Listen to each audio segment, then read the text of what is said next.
everybody? I'm your host, Barbie. And then the city in the Cameroonian side is Kuseri. This is the Toyota War. I've read about this. Oh, there was a Kanemborno.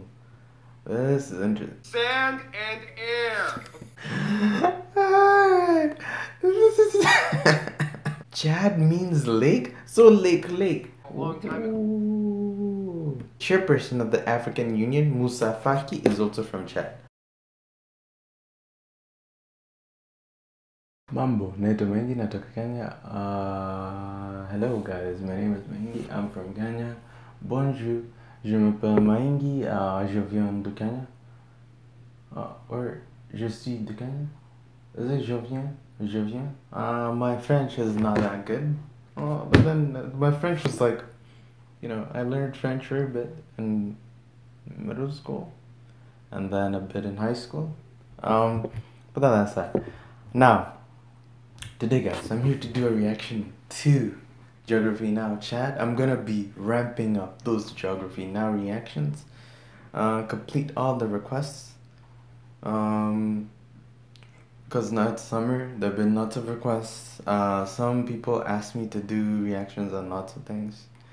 So I should like finish with those, do those reactions, and once I'm done with those, then, you know, this is Geography Now Chad. I've got to do Geography Now Central African Republic, Congo, Gabon, Equatorial Guinea, Comoros. And then when South Sudan's released, I'll also do that. Okay, anyways, I'll do it. I'll do reactions on all those countries. I'll do South Africa, Malawi, those have been requested. And then India and Indonesia, Israel has been requested. I'll do them all. I promise, guys. I promise I will get to it. What should I release? And guys, like, you should talk about how often you want me to release the Geography Now reactions. Because this isn't my, like, niche, you know. I already have, like, a niche East African music. Central African music is also okay. Okay. Now, what do we know about Chad? How big is Chad? What do I already know about Chad that this guy will not teach me? What's his name? Actually, forget it. I've forgotten his name. Was it Andy? What's his name? The Geography Now guy. I'll call him the Geography Now guy. What will he teach me about Geography Now in Chad that I don't know? Okay. I know Chad is 1 million square kilometers. I know there is Lake Chad.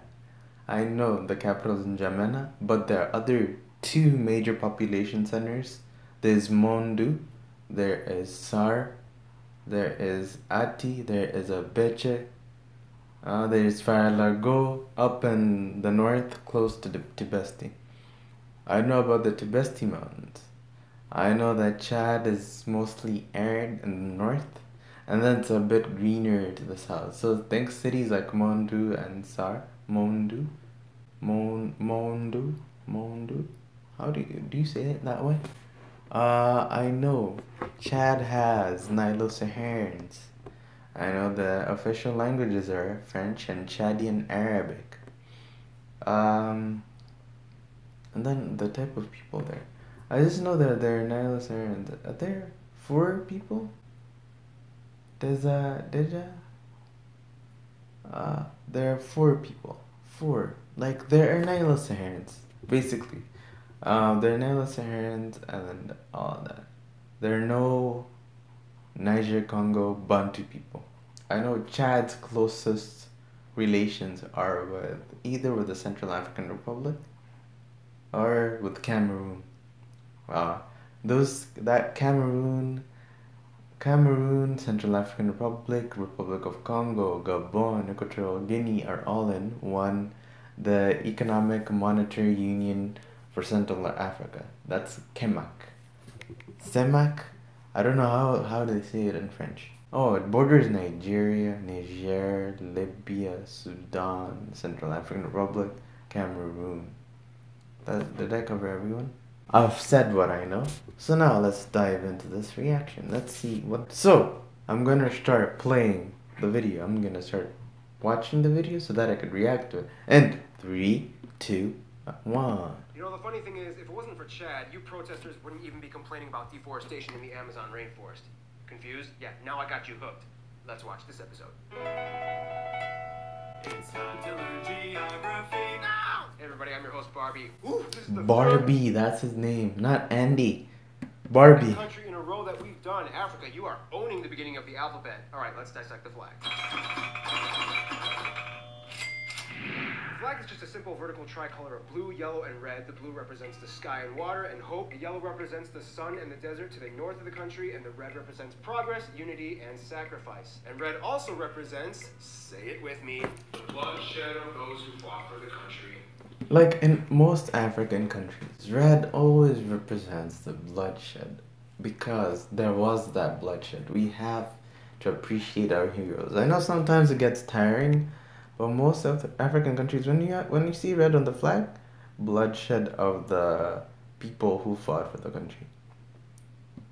Originally they wanted green, but they chose blue because they didn't want any confusion with Mali. And also keep in mind, this flag is exactly the same as Romania. They even have the same dimensions. The only difference is that the Chadian flag has about half a shade darker of blue. Nonetheless, they are virtually indistinguishable from each other. Way to go, Chad. We're only in the flag section and you're already inciting controversy. All right, let's get our hands even stickier in.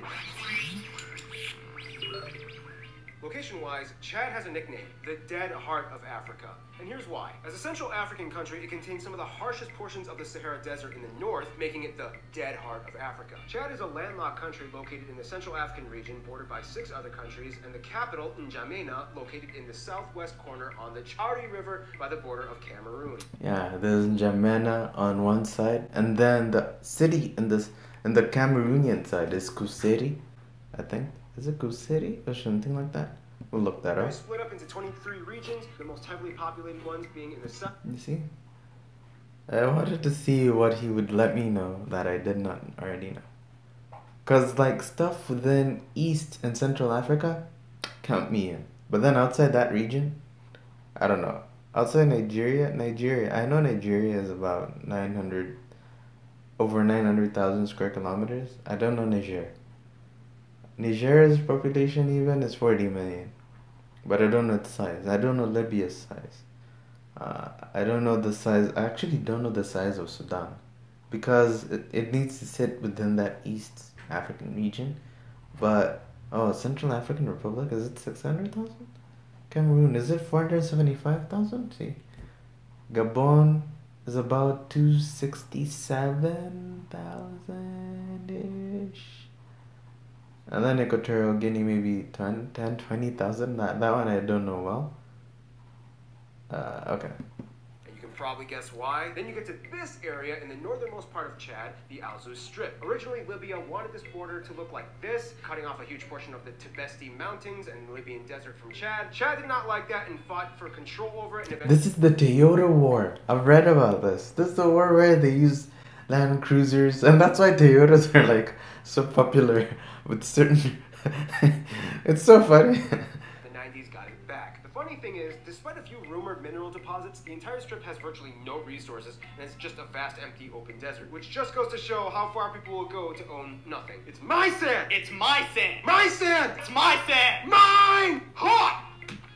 Otherwise, the country's location has a lot of history behind it. Historically, it used to be right in the middle of the trans-Saharan trade routes. For thousands of years, people would come all the way from places like Ethiopia and Egypt and cross over the harsh Sahara all the way to places like Timbuktu and Egypt. You can still see a few historical sites from the Kadem Bornu Empire that took over the region. Oh, there was a Kadem Bornu. This is interesting. Chad has had a lot of ancient empires. Was it Sao as well? Is it Sao civilization? There are a bunch of them. I'll list them. During the times that the trade routes were used. But they do have the... I like these Geography Now videos. Every time you watch them, you think you won't learn anything. But there's also something interesting it reminds you about. Or something interesting it shows you. In that way. Barely noticeable road into Libya at the military base at the Alzou Strip, aka one of the world's worst places to be stationed. Soldier, we're stationing you off to Alzou. Sir, what conditions can we expect there, sir? Sand and air.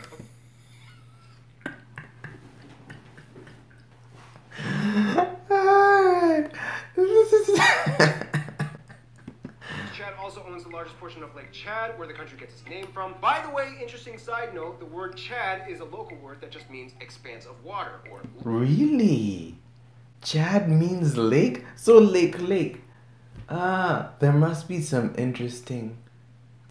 This sometimes happens in many African countries. Oh, okay. So, you guys know how there is Kilimanjaro. It's the highest... No, in some versions of English, it's the highest mountain. In some versions of English, it's the tallest mountain.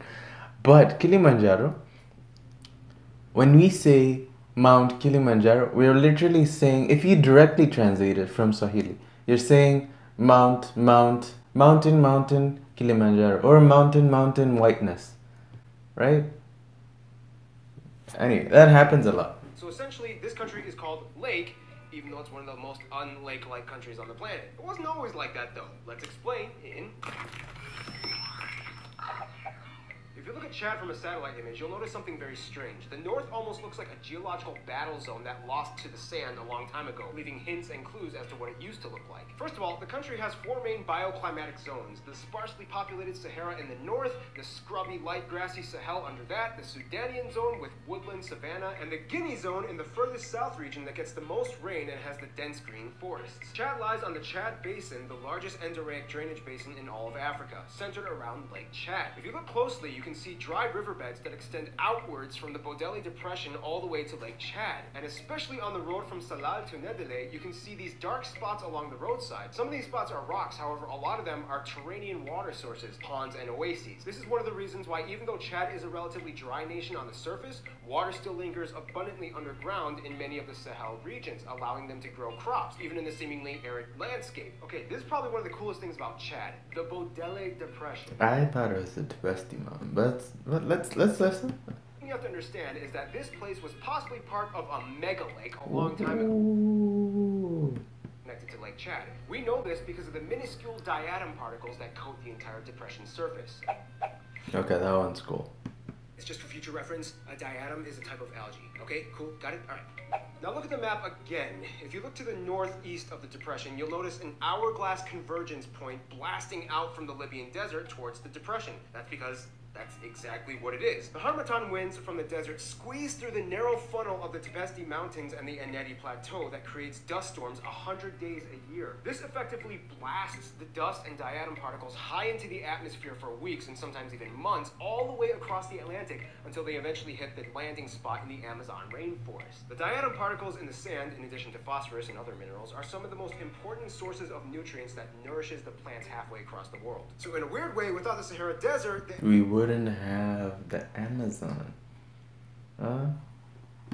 Zon would probably be Amagon. You know, they're talking, scientists, I look up a lot of information. Okay, I'm an engineering student. So they're talking about, it's not like terraforming, is it geological engineering? So they're talking about if you theoretically would regreen the Sahara Desert, it might actually cause more, not less global warming. Because like there are many theories. If you make it more green, then that sandy surface won't be able to reflect heat back into the atmosphere. You won't be able to get these diatoms to go to head on towards, what's it called? The Amazon and all that. Enough about the desert though. Chad has more than just sand and dust. The south has the greenest areas in the country where you can still find your typical African wildlife, such as elephants, hippos, lions, buffaloes, giraffes, zebras, and leopards. However, poaching has been a huge problem in recent years, especially against elephants in the ivory trade. National parks are typically understaffed and wardens have been threatened or killed. The biggest physical feature that this country is exploiting though would have to be the oil fields by Doba. First drilled in 2003, these oil fields are what were presumably a godsend for the economy since the majority of Chad's industry was centralized around agriculture and subsistence farming. Unfortunately, it hasn't gone exactly how the majority of citizens had hoped it would have gone. It all kind of had to do with politics. Let's talk more about that in... The president of Chad for a long time was Idris Deby. Idris Deby passed away very recently, and I actually don't know who's that. The chairperson of the African Union, Musa Faki, is also from Chad. The chairperson is kind of like the president of the African Union, but the president of the African Union is, but it will, eventually. Okay, so Chad is kind of enigmatic in its populace. Even if you don't know the world pretty well, you can kind of probably get a stereotypical feel for the regions of Africa. Like, South Africans are the partiers, Nigerians are the busy guys, Kenyans are good at cardio, and don't mess with an Ethiopian. However, what is a Chadian person like? Well, first of all, there really is no single type of Chadian person. The country is actually made up of about 200 distinct ethnic people groups and tribes, with about 100 different languages and dialects spoken amongst them. Where they all unite, though, is under the official languages French and Arabic, and to some extent Sarah, I forgot about this. a language. Oh, this is tough. Anyway. Nonetheless, the country has about 10.5 million people, about 75% of whom are rural. The largest people groups are the Sara at around 30%, Arabs at about 12%, the Mayo-Kebi at 11%, the Kanem-Bornu at 9%, and the rest are a bunch of other tribes and people groups that I don't have time to pronounce. Culture-wise, it really depends on where you are and who you're talking to in Chad. The north has more nomadic and semi-nomadic people groups like the Fulani, Tubu, Maba, and Zagwa peoples that practice pastoralism, or the act of moving around so your animal herds can graze off of whatever little vegetation and water that they can find. Southern tribes and people groups live lives that are heavily agrarian and commercial based, since most of the urban areas are located in this area. Polygamy is also commonly practiced, and about 2/3 of women will have been married before the age of 18. Faith-wise, about half of the country identifies with Islam, with about half of the Muslims being Sunni and a quarter Shia, and the rest are non-denominational, whereas Christians make up about 1/3 of the country, divided almost equally amongst Catholics and Protestants. The rest of the country typically follows That is interesting. form of indigenous beliefs. Basically, like many other African countries, as a former colony, Chad had drama after independence from France in 1960. They had leaders that suppressed opposition forces, and then there was a huge civil war. Then the general of the previous leader overthrew him. Idris Deby. Kind of foreseeable, considering that the president was actively persecuting the general's tribe right before his own eyes. And to this day, Idris Deby has been in power since 1990. He pulled the one move that everyone hates. He unilaterally modified the constitution to remove the 2-year term limit, giving him unlimited terms. People were angry, multiple unsuccessful coups have been attempted, his plane almost got shot down, and his own son was found dead in a parking garage in Paris. This especially caused an uproar considering the recent oil boom. Deby Whoa. oil wealth would trickle down to the average Chadian person. However, people were super angry when they found out that a large portion of it actually went to the military. Nonetheless, some of the oil money did go down into the social welfare department, and the average quality of life for Chad has actually really increased since the oil boom. Life expectancy has increased by about 5 to 10 years per person. Infant mortality has dropped. Education and medical facilities are more readily available and affordable. The per capita income has also increased from about $300 to about $1,000 in about 10 years since the oil boom. Nonetheless, with the shady politics and regulations, many countries are a little weary of stepping into the foreign investor market with Chad. Let's find out why in Chad, why won't you play with the other kids in the sandbox? No, but seriously, Chad has some issues in the Sahara. The strange thing is that even though Chad has centuries of ties to the Arab world, they're kind of reluctant to maintain significant relations with them. When it comes to their neighbors, pretty much everything north, east, and west has some kind of past drama with Chad. Libya with the border disputes and the civil war, Sudan with the presidential protests and Darfur disputes, and even Nigeria with the economic austerity measures in the 80s that expelled Chadian expats, whereas Niger is kind of like a no-comment zone. Nonetheless, all these countries still have embassies and missions in and out of Chad and cooperate, but almost... I think Chad's closest countries are gonna be Cameroon, Central African Republic, and those countries, not those other. Exclusively out of a cold platonic business mindset and nothing else. Because, like, if you think about it, it's not like, you see, anyway. Africa, France, Germany, and the US are probably the closest allies. These countries are the most important foreign donors and investors of Chad's international development sector. Each country also gives Chad a slight boost in tourism, even though travel advisories have been issued multiple times during all the conflicts, which gives all the countries a headache. In terms of their best friends, however, you have to head south. Cameroon and the Central African Republic are probably the closest friends. However, Cameroon is like a little closer. Considering what we just talked about in the previous episode, Kenyans not only share a similar culture and economic ties to Chad, but also agree and comply with a lot of their immediate geographical needs. Cameroon gives them access to the ocean, and they've even built an oil pipeline all the way from Doba to the Atlantic, allowing them to gain revenue and capital through expedited export and shipment. In conclusion, Chad is a world all of its own. It's African, yet kind of Arab, yet a little French, yet we know how much they secretly want to dance with Brazil. Stay tuned, Chile is coming up next. Okay, so that's the geography now. Chad reaction. Chad. Okay.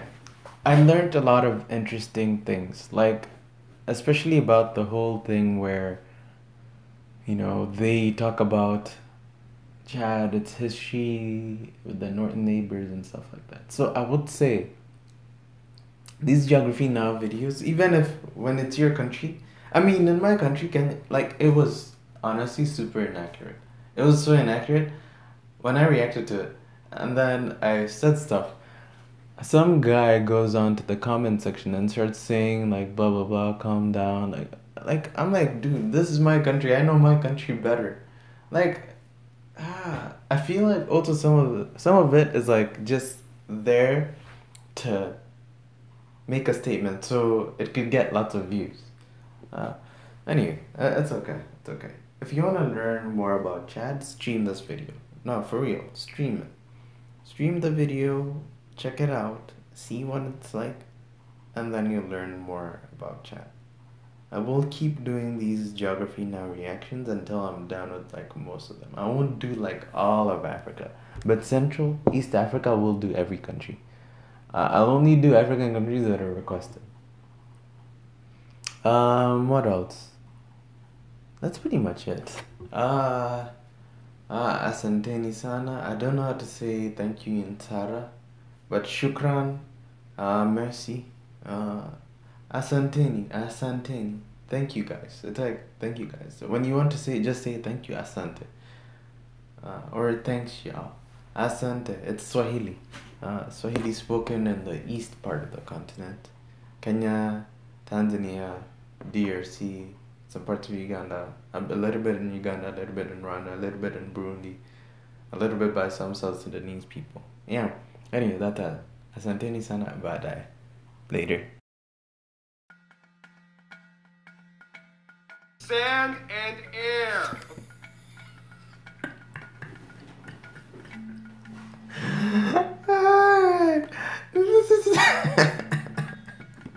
Chad also owns the largest portion of Lake Chad, where the country gets its name from. By the way, interesting